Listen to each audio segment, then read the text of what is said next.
Why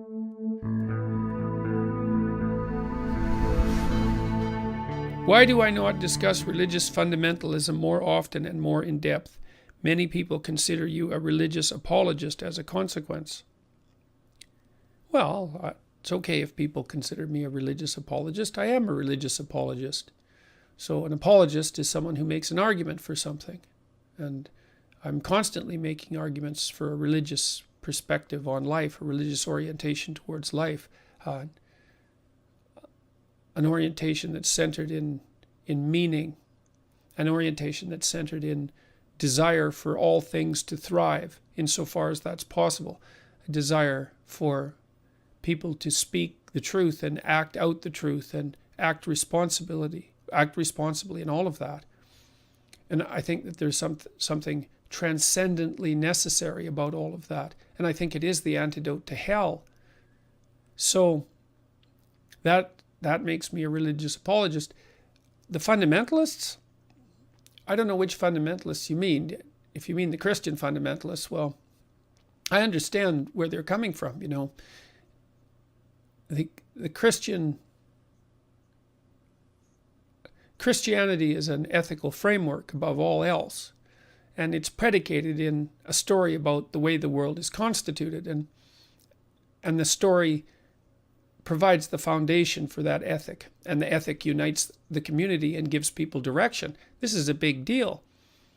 Now, if the story is challenged, if the foundational story is challenged, which is certainly what happened as a consequence of the rise of empirical science, then the foundation for the ethic starts to shake and tremble. And that threatens the ethic. But the ethic is what holds people together and gives them direction. So you can't just lose the ethic. So the fundamentalist Christians are all short-circuited because they know that there's something to the ethic. And they understand that the foundation has been shaken, but they don't know what to do about it. So they insist that the foundation has not been shaken. And I understand that. So I think the way out of that is to understand that the truths that govern ethics and the truths that govern the description of the world as a material place are not the same. They're not of the same kind.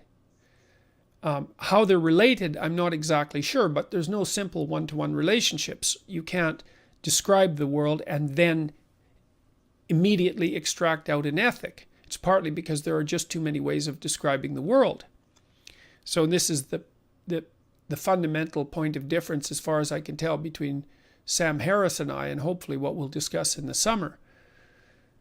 So that's the Christian fundamentalists, and I don't really see that they're a particularly threatening group, as far as I can tell. I mean, they're certainly not in the ascendance by any stretch of the imagination.